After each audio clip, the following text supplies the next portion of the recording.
Escuela Sabática Viva es un programa de apoyo para la Iglesia cuyo objetivo es convertir cada clase en una unidad de acción que practique el compañerismo, estudie la Biblia y experimente la misión como estilo de vida.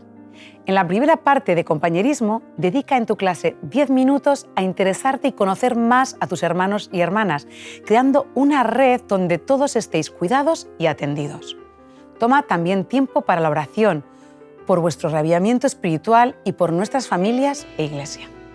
Acompáñanos ahora en la segunda parte, en el estudio de la Biblia y la lección de la Escuela Sabática.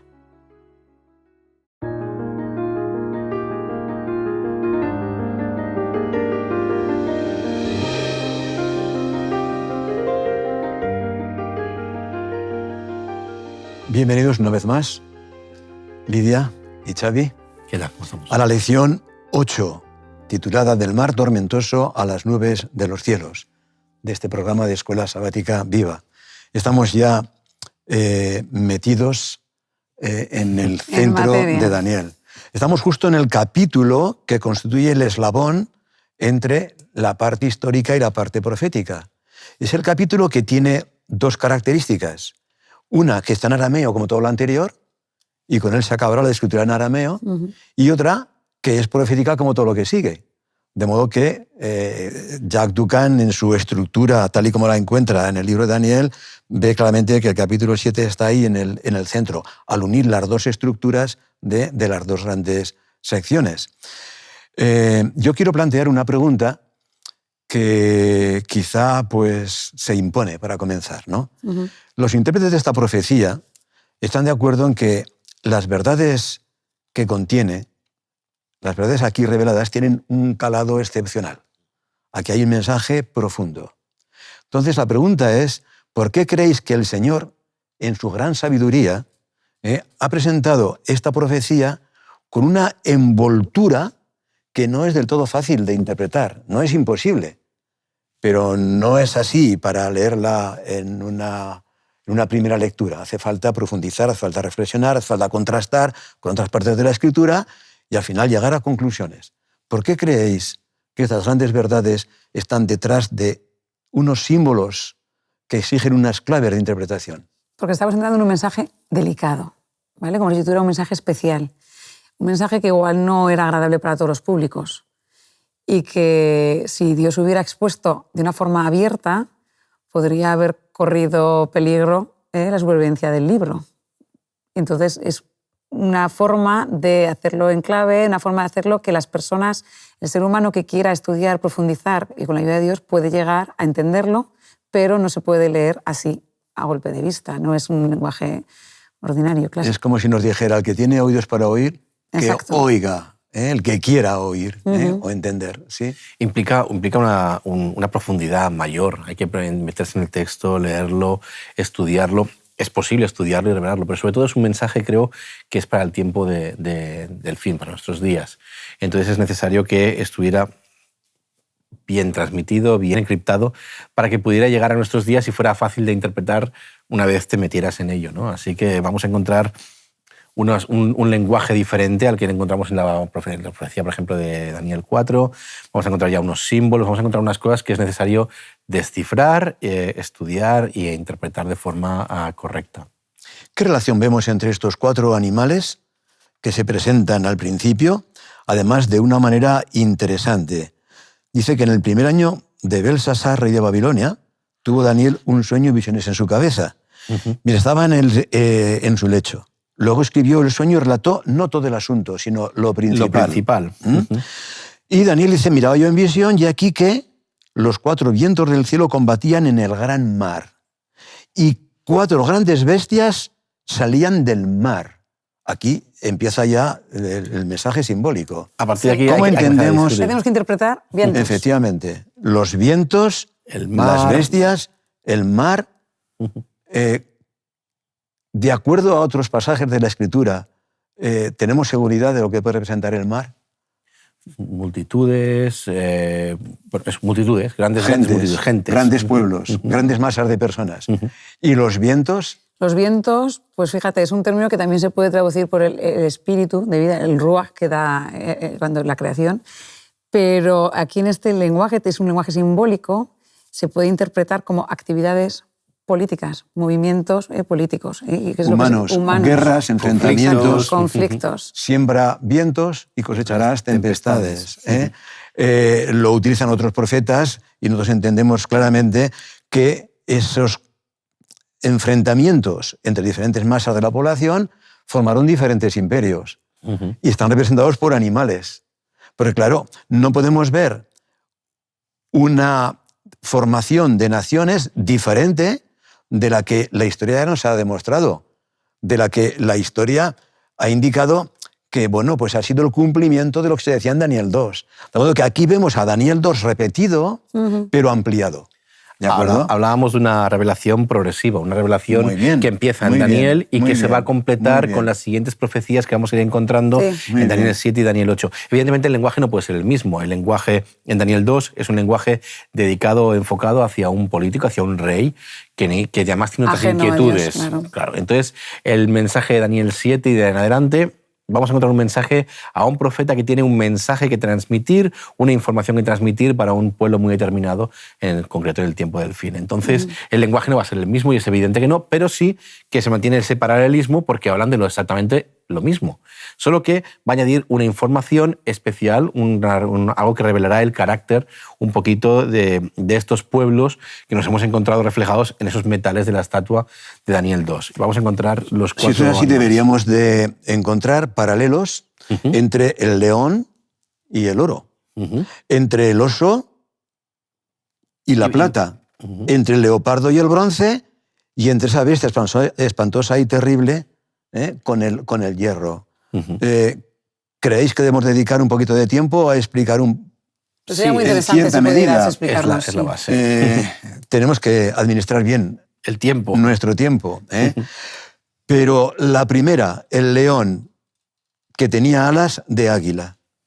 El águila representa desplazamientos, ¿no es verdad? Y el rey Nabucodonosor, que todos los ejércitos babilónicos se desplazaron para dominar naciones y llevar cautivos de esas naciones a Babilonia. Es un símbolo de Babilonia. El león aparece en los relieves de la puerta de Istar. De toda Babilonia. La arqueología esto lo ha puesto bien de relieve, valga la redundancia. Si alguien tiene interés y puede mirarlo, en los relieves veremos además que es un león alado, que es curioso que el símil no tiene equivocación posible. Tal como Daniel marca claramente que la cabeza eres tú, el oro eres tú, aquí no hay duda posible. Y Jeremías lo identifica así al león como representando a Babilonia también. Y luego la otra, el oso que se inclina de un lado más que del otro. ¿Por qué de un lado más que del otro? En la unión de los dos imperios, del imperio persa con el imperio medo, hay una cosa que es muy clara. El imperio persa es mucho más poderoso, es mucho más fuerte. Pesa más, claro. El imperio medo es un imperio que estaba en frontera con Babilonia y no era tan poderoso como el persa. La unión dinástica y las conquistas permiten que estén juntos, pero evidentemente la parte pesada, la parte potente del imperio siempre la llevará Persia antes que Media, que poco a poco se va a ir difuminando. Sí, porque se unieron sin grandes conflictos. Pero evidentemente poco a poco se va a ir disimulando. Aun siendo más antiguos los medos, los persas predominaron. Tenían más fuerza. Y las tres costillas en la boca podrían representar las tres grandes conquistas. De hecho, se le dice, en la característica de come mucha carne, habla de eso, ¿no? Habla de las grandes conquistas que ese imperio unido va a realizar, que será pues eso, Lidia, Babilonia y Egipto, que son las dos potencias que habían ido hasta la época. Muy bien. Así que después de Babilonia, en el 539, caería en el 525 Egipto. Y antes había caído ya Lidia. Y el leopardo con 4 alas de ave. El leopardo es un animal rápido, pero parece que las 4 alas de ave todavía lo representan como con más rapidez, como siendo más rápido. Añade, es que esto pudo caracterizar las tropas de Alejandro Magno. Porque, la velocidad que conquistaba la tercera Alejandro. Potencia fue Alejandro Magno, que viniendo de Occidente invadió y dominó todo Oriente. Ahí nos encontramos a Alejandro con un ejército que su padre le ha preparado y le ha dejado listo y veterano, embarcándose en una aventura que a nuestros días parece increíble, ¿no? Es atravesar toda Turquía, bajar hasta Egipto, llegar hasta Babilonia y llegar hasta la frontera de la India. Y eso antes de morirse a los 32, 33 años, con lo cual tuvo que ser muy rápido. Muy rápido. Es que no le pone 2 alas, le pone 4 para que te des cuenta de que la rapidez de esas conquistas supera lo imaginable. Nadie más pudo comparar ni competir con esa velocidad y esa potencia, ¿no? O sea, fue increíble. Y la historia nos dice que en 3 batallas, Gránico, Iso y Arbelas, se hizo con todo el poder de los medos y los persas, prácticamente en una década. En una década se hizo dueño del mundo. Después viene una bestia que es interesante por cuanto no se encuentra paralelo con ninguna existente. Babilonia se presenta por el león, alas de águila, el Medo-Persia por el oso, inclinado de un lado más que del otro, Grecia por el leopardo con 4 alas, pero aquí se dice que es espantosa y terrible y en gran manera fuerte, que tenía dientes de hierro, que desmenuzaba y las obras las hollaba con los pies, devoraba y desmenuzaba.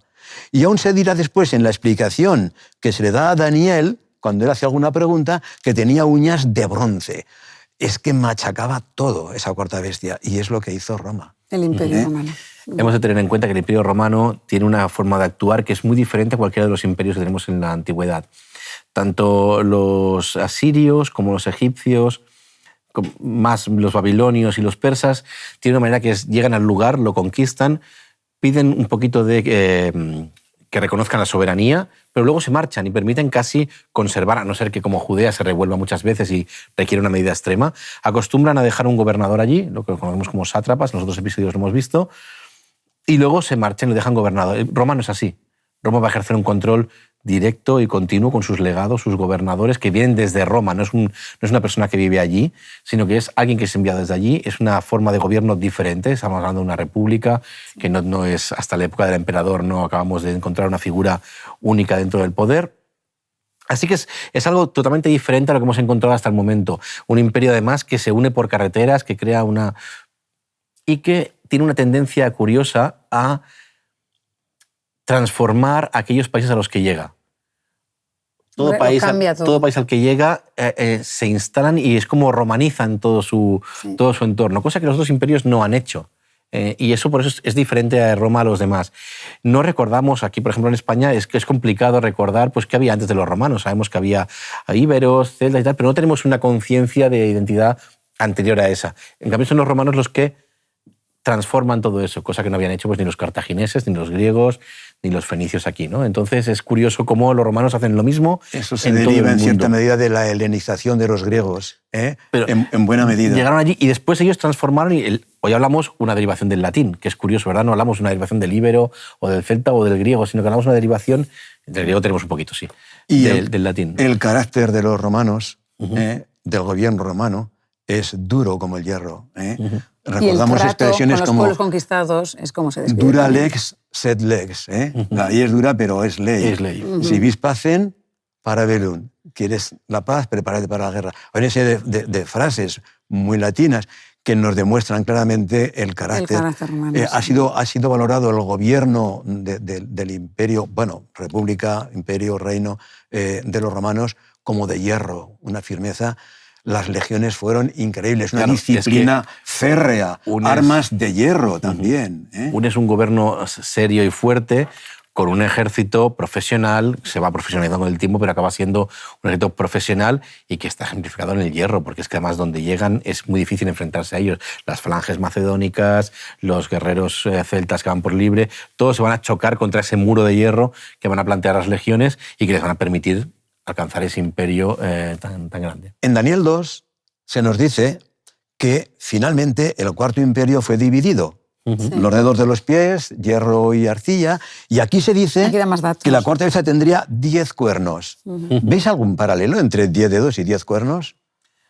Evidentemente seguimos el paralelismo que seguimos en toda la estatua. En todo caso, no hay duda de que hay una división, porque la historia lo ha confirmado. Y sabemos que aquellas tribus bárbaras, que durante 2 siglos estuvieron presionando en las fronteras de Roma, finalmente la desmembraron y se la repartieron. Y dice el texto, fijaos bien, dice, la cuarta bestia tenía 10 cuernos. Mientras yo contemplaba los cuernos, la división del Imperio Romano, dice Daniel, he aquí que otro cuerno pequeño salía entre ellos. Y delante de él fueron arrancados 3 cuernos de los primeros. Y aquí que este cuerno tenía ojos como de hombre y una boca que hablaba grandes cosas. Aquí vemos un cuerno que surge, que tiene características que no tienen las anteriores. Sí. ¿De acuerdo? Y sale de esa misma bestia, de la cuarta bestia. Delante de él caen 3. Algo hay ahí que la historia nos tiene que corroborar. ¿De acuerdo? Los 10 cuernos sabemos ¿Cuáles son los pueblos bárbaros? Suevos, vándalos, las visigodos, migraciones de los bárbaros que han ido entrando, y entonces llega un momento en que hay 3 pueblos arrianos que ocupan lo que hoy es Túnez y lo que es la Italia que hoy conocemos, que tienen una filosofía, una religión arriana, y que Belisario pues acaba conquistando y acaba eliminando por orden del emperador romano de Oriente, que serían lo que conocemos como esos 3 cuernos. Curioso que son una zona geográfica muy delimitada, muy curiosa, la que tienen esos 3 cuernos. Y que son eliminados, esos 3 pueblos son eliminados para establecer otra cosa allí, ¿no? Unos se lían entre ellos y luego Belisario pone broche final. Érulos, ostrogodos y vándalos. Desaparecen. Y es curioso que estos 3 pueblos se caracterizarán por ser arrianos. Y son barridos. Son barridos delante de ese cuerno pequeño, lo cual nos está indicando en buena medida en qué momento histórico surge el cuerno pequeño. Porque claro, Roma ya estaba dividida, por lo tanto no puede ser antes del siglo V. Entonces, a partir del siglo V, cuando Roma queda dividida, que sale ese cuerno pequeño, porque sale después de los 10. Dice claramente, y aquí, que delante de él fueron arrancados 3 cuernos. Y este cuerno pequeño salía entre ellos, entre los 10. Primero salen los 10. Pero, bueno, tiene 10 la bestia, pero luego sale un cuerno de entre los 10. Por lo tanto, cuando ya Roma está dividida, sale este poder. Por cuanto es un poder, ya que es un cuerno. Entonces entendemos que los cuernos representan sencillamente poder, fuerza. El contexto nos dirá si es una fuerza positiva o negativa. Porque también Jesús es presentado en el Evangelio de Lucas como un cuerno de salvación, un poder de salvación.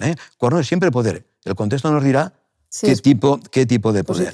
Ahora, notemos que hay algunas características de este cuerno. Vamos a verlas y luego vamos a hablar un poco de los textos que nos hablan del juicio, ya que este capítulo resalta de alguna manera el juicio de Dios. Dice en el versículo 8 que un cuerno pequeño sale entre ellos, luego sale entre los 10. Segunda característica, delante de él fueron arrancados 3, que los hemos mencionado. Tercera, tenía ojos como de hombre. Este poder tiene una visión que va más allá que la que tengan los otros reinos. Y notemos que de esa división, bueno, pues han quedado naciones como Inglaterra, Francia, Alemania, España, Italia, etc. Naciones como cualquier otra, más pequeña o mayor, pero como cualquier otra nación en el mundo en cualquier época. Pero este poder tiene una visión mayor. Y después dice una boca que hablaba grandes cosas. Luego dice cosas más importantes o mayores que las que suelen decirse por los estadistas o líderes de las naciones. Después, si pasamos ya al versículo 20, dice que parecía más grande que sus compañeros, lo cual indica que se fue haciendo con bastante poder. En el versículo 21 dirá que hacía guerra contra los santos y los vencía. Bueno, los santos, en el contexto de la Escritura, que es el pueblo de Dios. El pueblo de Dios, hijos de Dios, siempre, Antiguo y Nuevo Testamento. ¿Vale? Así que se enfrentó al pueblo de Dios y los vencía. Y más adelante dirá, en el versículo 24, característica ya número 7, que sería diferente de los primeros. Luego aquí habría una naturaleza en este cuerno que iría más allá de lo meramente político. Sí. Que tenía poder o que tendría poder, está claro, es un cuerno. Tiene poder, pero diferente de los demás. Y aquí ahora entramos en 3 características que sencillamente son, entendemos, bastante precisas. Porque dice, hablará palabras contra el Altísimo. Las naciones no han hablado contra el Altísimo. Quizá la que más se ha atrevido, y hablaremos de ella un poquito más adelante, ¿no?, ha sido Francia, la Revolución Francesa, que negó la existencia de Dios, ¿verdad? Pero no fue un ataque, tal y como aquí se indica, de hablar palabras contra el Altísimo. Porque además dice que pensaría en cambiar los tiempos y la ley. El contexto exige entender que es la ley de Dios. Sí, sí. Y además, los santos de los que hablaba, que serían quebrantados, serán entregados en su mano hasta tiempos y la mitad de un tiempo. Quizá nosotros en el próximo capítulo podemos hablar un poquito del principio día-año, pero ya lo dijo Lidia en los primeros temas, que la profecía apocalíptica exige el principio día-año como instrumento de interpretación. Y evidentemente Si cogemos de manera literal la expresión tiempo es en la forma dual y medio tiempo, entonces sería 3 años y medio. 3 años y medio. 3 años y medio no tiene nada que ver con lo que estamos viendo aquí, porque fijémonos, el tiempo que ejerció su poder y hegemonía Babilonia, Medo-Persia, Grecia y Roma. El cuerno pequeño es el mayor protagonista. En este capítulo, la 4ª parte de los versículos hablan de él. Sí. Por lo tanto, no puede hablarse de un poder que va a tener dominio 3 años y medio. No es el principio día-año. Algo más. Y al aplicar el principio día-año salen 1260 días o 1260 años. Aplicando el principio. Es así. Estas son las características que encontramos aquí en cuanto a este poder. Pero en este contexto se nos habla de juicio, se nos habla del Hijo del Hombre. ¿Podríamos leer los versículos 9 y 10 quizá? Pues sí. Dice, mientras yo observaba esto, se colocaron unos tronos y tomó asiento un venerable anciano. Su ropa era blanca como la nieve y su cabello blanco como la lana. Su trono y las ruedas de éste centelleaban como el fuego. De su presencia brotaba un torrente de fuego. Miles de millares le servían, centenares de miles lo atendían. Al iniciarse el juicio, los libros fueron abiertos. Está hablando de un anciano de días, que dice cómo va vestido, hace una descripción de cómo era su cabello, pero vemos que es la primera representación, digamos, que podemos atribuir a Dios Padre. Muy bien. En la Biblia. Muy bien. ¿De acuerdo? Muy bien. Y es curioso porque si nos fijamos en su atuendo, es manto blanco, que representa pureza. Pureza moral para ser juez, para hacer el juicio. Es una persona, un ser apropiado para poder ejercer. El cabello blanco, que representa pues, ancianidad, sabiduría. Exacto. Y después dice, llenos de fuego, sería como los juicios divinos, ¿verdad? Y ahora vamos a ver quién se acercó allí, a esa escena. El versículo 13, ¿no? 13 y 14. Seguía yo mirando en la visión de la noche y aquí con las nubes del cielo venía uno como un hijo de hombre que vino hasta el anciano de muchos días y le hicieron acercarse delante de él. Y le fue dado dominio, gloria y reino para que todos los pueblos, naciones y lenguas le sirvieran. Su dominio es dominio eterno que nunca pasará y su reino un reino que no será destruido jamás. Algunos intérpretes han visto esto como representando la segunda venida. ¿Qué nos dices en cuanto a esto, Xavi? El texto no habla de esto, porque el texto no habla de una venida del cielo a la tierra, sino que habla de un movimiento dentro del mismo cielo, es un movimiento horizontal. Entonces, el Hijo del Hombre se mueve desde donde esté a la presencia del Anciano de Días que está en el cielo, con lo cual no puede ser una representación gráfica de la segunda venida porque no es lo que está hablando aquí. Está hablando de otra cosita, que es otra cosa más del momento del juicio, del momento de presentarse ante él, de iniciar ese juicio que va a empezar tras todo lo que hemos visto en la visión. El ser divino humano lo hemos de entender como Jesús. Eso es, porque debe decir el Hijo del Hombre... El Hijo del Hombre se le va a llamar así a Jesús. En los Evangelios, en Mateo sobre todo, se le va a llamar así, el Hijo del Hombre. Él mismo se refiere a sí mismo. Unas 80 veces, es el término que más le gusta a él. Porque lo define perfectamente, ¿no? Lo vemos casi como una preencarnación, como decirlo de alguna forma. Es como... Sí, como una presentación preencarnada. Preencarnada, sí, es como porque se presenta en forma humana, lo ve así Daniel, ¿verdad? Entonces podríamos decir que es como el primero que lo ve antes de que fuera encarnado. Es muy interesante subrayar algunos matices, porque aquí vemos que el Hijo del Hombre llegó hasta el Anciano de Días. Claro, la visión termina en el versículo 14, pero luego después, en los versículos 15 y 16, Daniel hace una pregunta y recibe una respuesta en los versículos 17 y al 18. Estas 4 grandes bestias son 4 reyes que se levantarán en la tierra, tras recibirán el reino, los santos del Altísimo, etc. Pero Daniel quiere saber más. Y él pregunta sobre esa 4ª bestia y además sobre los 10 cuernos, ¿de acuerdo?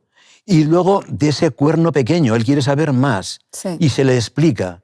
Y notamos aquí algo que tiene mucho que ver con la doctrina del santuario. Este juicio tiene que ver con el juicio investigador, porque tiene lugar al ver el contenido de manera secuencial después de los 4 grandes imperios de la antigüedad y de los 1260 años en los que ejerce el poder ese cuerno pequeño, es cuando tiene lugar el juicio. Por lo tanto, si nosotros entendemos a lo que los comentaristas nos dicen, que esos 1260 años han comenzado a partir del siglo V, 538, y han acabado al final del siglo XVIII, 1798, será a partir de ahí que comienza en el cielo el juicio investigador en el lugar santísimo del santuario. Pero aquí nos muestra que el Padre mismo había estado anteriormente con el Hijo en el lugar santo. Por cuanto, cuando el ángel le explica a Daniel, le dice en el versículo 22, ¿de acuerdo? En realidad es al final de la pregunta de Daniel. Veía yo que este cuerno hacía guerra contra los santos y los vencía. Y esto lo hizo hasta que vino el anciano de días. Hasta que el anciano de días pasó del lugar santo al lugar santísimo, donde fueron puestos tronos y se inició el juicio. Y allí llegó Jesús. O sea, que nos está mostrando claramente el capítulo 7 de Daniel, el juicio investigador en el lugar santísimo del santuario y los 2 espacios. El santo, donde habían estado antes, y el santísimo, al que llegan ahora. Primero el anciano de días y después y el Jesús, juicio como liberación de los hijos de Dios. Naturalmente. Juicio liberador para unos, que es la expiación del pecado, y juicio condenatorio para otros, naturalmente, que es el carácter, digamos, pues duro del juicio investigador, pero que Dios traerá todas nuestras obras y pensamientos a juicio, como claramente dirá el apóstol Pablo. Pero evidentemente el capítulo nos sitúa el juicio investigador después de los 1260 años de la hegemonía del cuerno pequeño. Dice, seguidamente, yo entonces miraba a causa del sonido de las grandes palabras que hablaba el cuerno. Miraba hasta que mataron a la bestia y su cuerpo fue destrozado y entregado para ser quemado al fuego. Habían también quitado a las otras bestias su dominio, pero se había sido prolongada la vida hasta cierto tiempo.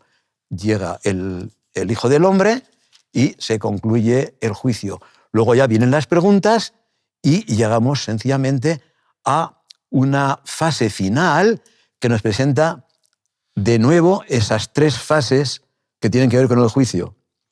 La actuación del cuerno pequeño, el juicio y luego el reino dado a los santos. ¿Por qué no nos lees los versículos 26 al 27? Los que siguen a el tiempo indicado en la profecía, que tiene que ver con la 10ª característica del cuerno pequeño. Será entregado a los santos en su mano hasta tiempo y tiempos y medio tiempo. Y pasado ese tiempo total, ¿qué pasará ahí? Se sentarán los jueces, les será quitado su dominio para que sea destruido y arruinado totalmente, y que el reino y el dominio y la majestad de los reinos debajo de todos los cielos sean dados al pueblo de los santos del Altísimo, cuyo reino es un reino eterno, y todos los imperios le servirán y obedecerán. Muy bien. Es la misma secuencia que aparece en 2 ocasiones más. Desde el versículo 9 y 10, primeramente actuación del cuerno pequeño, luego el juicio y luego el reino que lo recibe Jesús, que es como cifrado a los santos del Altísimo. Y lo mismo aparece en los versículos 22 y 23. Hasta que vino el anciano de días, después de haber hecho la guerra del cuerno contra los santos y los vencía, viene el anciano de días y después se ha dado el juicio a los santos. O sea que en 3 ocasiones en este capítulo se nos quiere repetir para dejar clara la idea de que después de la actuación de ese poder hay un juicio en el cielo. Y que finalmente la consecuencia es que los santos son limpiados y reciben el reino. El reino. Sí. Este es el gran mensaje, me parece a mí, del capítulo 7. De este capítulo. Muy bien. ¿Qué Ha sido podemos intenso, añadir? Es intenso, pero nos ha encantado escucharte, sí, la verdad es que... ¿Por qué no nos lees el versículo de Pablo? A ver, para terminar vamos a leer un texto en 2 Corintios que dice así: porque es necesario que todos nosotros comparezcamos ante el tribunal de Cristo, para que cada uno reciba según lo que haya hecho, sea bueno o sea malo. Así que es importante. En este caso, tener a Jesús como abogado, Nuestro abogado Sí. es muy importante. Seguro. Que Dios nos bendiga para que sea así en nuestras vidas y en la de todos aquellos que quieran aprovechar el ofrecimiento divino. Gracias una vez más por vuestra aportación. Gracias a ti. Y nos veremos en la próxima clase. Ya será la lección número 9. Pasaremos al capítulo 8. 8 de Daniel. Pues que tengáis una buena semana. Igualmente. Y a estudiar, ¿eh? Esto requiere mucho. Esto requiere mucho, sí. En la tercera parte de la Escuela Sabática Viva, usa 10 minutos y analiza. ¿Cómo podemos aplicar lo estudiado? ¿De qué manera puedes compartir tu esperanza con las personas que te rodean? Animamos a cada unidad de acción a tener una experiencia más allá del sábado. Cread vuestro propio proyecto misionero. Programad en vuestras casas reuniones para orar y confraternizar. Buscad un tiempo en la semana o el sábado por la tarde. Gracias por acompañarnos hasta aquí y querer que tu escuela sabática sea un proyecto lleno de vida. Nos vemos la semana que viene.